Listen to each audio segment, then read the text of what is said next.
आप में से बहुत से लोग मुझे कमेंट्स में पूछते हैं, मेरे फेसबुक पेज पे मुझसे पूछते हैं कि आप कौन सी किताबें पढ़ते हैं और हमें कौन सी किताबें पढ़नी चाहिए। देखिए, मैं ज़्यादा किताबें नहीं पढ़ता हूँ, मैं कम किताबों को ज़्यादा मर्तबा पढ़ता हूँ। इससे ये होता है कि वो किताबों की इन्फॉर्मेशन मैं ज़्यादा से ज़्यादा ले पाता हूँ। इस वीडियो में मैं आपको ऐसी 3 किताबें बताऊंगा जो आपको अपनी ज़िंदगी में कभी ना कभी पढ़नी ही पढ़नी चाहिए, क्योंकि वो किताबें आपको सही डायरेक्शन देंगी, आपको बताएंगी कि आपको किस तरफ जाना है। वो किताबें आपकी पर्सनल लाइफ के लिए भी जरूरी हैं, आपकी प्रोफेशनल लाइफ के लिए भी जरूरी हैं, और अगर आप इस दुनिया में जीना चाहते हो तो वो किताबें आपको पढ़ना ही पढ़ना चाहिए। सबसे पहली किताब जो है वो है थिंक एंड ग्रो रिच। आपने इसका नाम बहुत मर्तबा सुना होगा।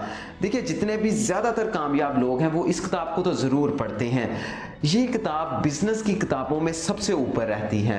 ये किताब ऐसी किताब है जो आपको तमाम चीजें स्टेप बाय स्टेप सिखाती हैं। बाकी जितनी भी किताबें हैं बिजनेस के रिलेटेड होगी या दूसरी होगी, वो इसी किताब से कहीं ना कहीं रिलेट करती हैं। जिस इंसान ने इस किताब को पढ़ा होता है वो समझ जाता है कि बाकी किताबें किस तरह की इंफॉर्मेशन देंगी, क्योंकि ज्यादातर टाइम मैंने देखा है कि ज्यादातर किताबें सारी इंफॉर्मेशन इसी बुक से ले रही होती हैं।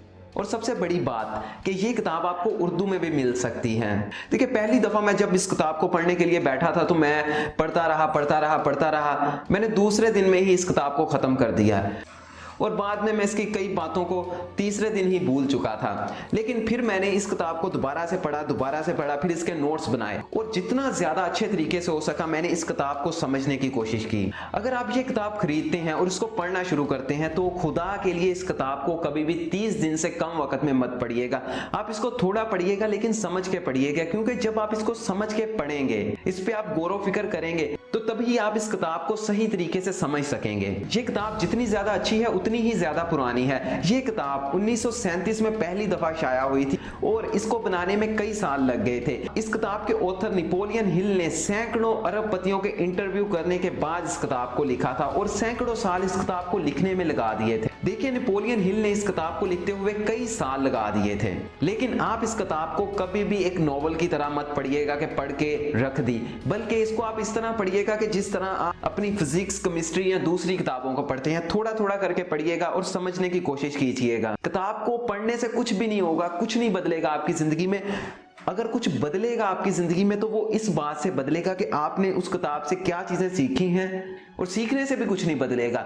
फिर आपकी जिंदगी इससे बदलेगी कि वो जो चीजें सीखी हैं उनमें से कितनी चीजें आपने अपनी जिंदगी में असल में इंप्लीमेंट की हैं। अगर आप उन चीजों को जो आप सीखते हैं अपनी जिंदगी में अप्लाई नहीं करते तो कोई फायदा नहीं है आपका किताब पढ़ने का। बेशक आप एक आधी चीज सीख लीजिए लेकिन उन पे अमल पूरा कीजिए। ज्यादा किताबें पढ़ने की कोई जरूरत नहीं है आपको। और जो दूसरी मैं आपको बेहतरीन किताब बताने वाला हूँ वो है द पावर ऑफ नाउ। देखिए, कुरान में अल्लाह ताला कहते हैं कि जो लोग मेरी याद से दूर हो जाते हैं तो मैं उनको उन खुद से दूर कर देता हूं, यानी कि वो अपने आप से दूर हो जाते हैं। दरअसल ये किताब आपको बताती है कि आप प्रेजेंट मोमेंट में किस तरह रहें, आपके दिमाग में जितने भी ख्यालात हैं जो फजूल के हैं उनको किस तरह दूर करें और सब कुछ छोड़ के आप प्रेजेंट मोमेंट में किस तरह आए। ये किताब आपको बहुत सी टेक्निक्स बताती है। इस किताब की खास बात यह है कि ये आपको यूट्यूब पे ऑडियो की फॉर्म में मिल जाएगी। आपको पढ़ने की, खरीदने की, परचेज करने की कोई जरूरत नहीं है। आप सिर्फ YouTube पे लिखें, आपको ये किताब उर्दू के अंदर ऑडियो की फॉर्म में मिल जाएगी और आप इसको सुकून से सुनिए। ये किताब आपको आपके नफ्स से आजाद कर देगी। हम में से ज्यादातर लोग अपने दिमाग के गुलाम बन चुके हैं, वो अपने आप पे काबू नहीं रखते। देखिए, हमें दिमाग इस्तेमाल करने के लिए मिला था लेकिन हम अपने दिमाग से खुद ही इस्तेमाल होते हैं। हमारा दिमाग हमको इस्तेमाल करता रहता है। ये किताब यही काम करती है। ये किताब आपको आपके दिमाग को कंट्रोल करने की ताकत देती है। इससे आप अपने दिमाग को, जो दिमाग अपना खुद से खुद ही बातें करता रहता है, खुद ही नई नई पहेलियां, कहानियां बनाता रहता है, आप उससे अगर छुटकारा चाहते हैं तो ये किताब आपको पढ़नी ही पढ़नी चाहिए। दरअसल हर इंसान की प्रॉब्लम है। अल्लाह ताला ने हमें इतनी कमाल की चीज़ ये दिमाग दे दिया लेकिन हम इंसानों को यूज़ तो करना आया नहीं। इसलिए अगर आप सही तरह से इसे यूज़ करना सीखना चाहते हैं तो आप इस किताब को ज़रूर पढ़िएगा। ये किताब बहुत इंपॉर्टेंट है। ये किताब आपकी ज़िंदगी एकदम बदल सकती है। कुरान में अल्लाह ताला जहाँ भी जहन्नमियों का जिक्र करता है वहाँ पे एक जिक्र साथ में ज़रूर करता है कि जहन्नमी जितने भी हैं वो सारे के सारे तकब्बुर वाले हैं। दरअसल ये किताब आपसे आपका तकब्बुर दूर कर देती है। आप जो हो आप उस चीज़ को मानना शुरू कर देते लेते हो। इस किताब का जो सिंपल सा मैसेज है हमें वो ये है कि आप प्रेजेंट मोमेंट में रहें। आप इस किताब को खरीदिएगा मत, बल्कि आप YouTube पे जाइएगा, वहां से सर्च कीजिएगा, ऑडियो की फॉर्म में सुनते रहिएगा। ये जो हम अपने कामों में टाल मटोल करते रहते हैं कि आज का काम कल पे डाल देते हैं, कल का परसों पे डाल देते हैं, ये किताब उस चीज को खत्म कर देती है, क्योंकि ये किताब आपके दिमाग में आने वाली फजूल चीजों को खत्म कर देती है। सिर्फ आपको अपना मकसद नजर आता है। ये किताब आपको बहुत सारे तरीके बताती है, बहुत सारी तकनीक्स बताती है कि आप किस तरह प्रेजेंट मोमेंट में रहें, आप किस तरह अपने दिमाग को कंट्रोल करें। ये जो नफसानी ख्वाहिशात होती हैं ना, ये इंसान को मार डालती हैं। ये किताब हमें बताती है कि उन नफसानी ख्वाहिशात को कुचलना किस तरह है। देखिए, इंसान और जानवर में नफसानी ख्वाहिशात का ही तो फ़र्क है। अगर इंसान अपनी ख्वाहिशात को नहीं मार सकता तो वो इंसान कहाँ पे, वो जानवर है।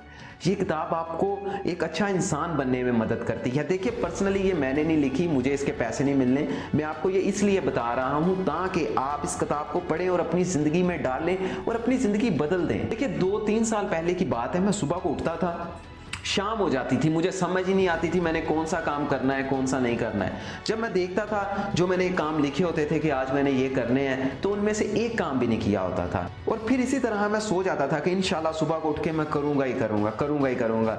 और अगला दिन फिर इसी तरह गुजर जाता था, समझ ही नहीं आता था कि कौन सा काम करूं, कौन सा ना करूं।